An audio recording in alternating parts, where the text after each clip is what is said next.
ছি, অমন করো না ফারু।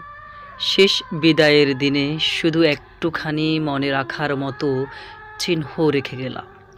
অমন সোনার মুখ আর শীতে মাঝে মাঝে দেখবে তো, বলিয়া উত্তরের জন্য অপেক্ষা মাত্র না করিয়া চলিতে উদ্যত হইল।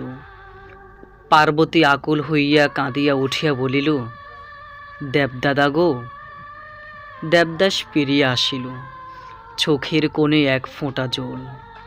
এখনো সন্ধ্যা হইতে কিছু বিলম্ব আছে। পার্বতী দেবদাসের ঘরে আসিয়া প্রবেশ করিল। দেবদাস শয্যায় বসিয়া হিসাব দেখিতেছিল। চাহিয়া দেখিল, পার্বতী ধীরে ধীরে কপাট বন্ধ করিয়া মেঝের উপর বসিল। দেবদাস মুখ তুলিয়া হাসিল। তাহার মুখ বিষণ্ণ কিন্তু শান্ত। হঠাৎ কৌতুক করিয়া কহিল, যদি অপবাদ দিই?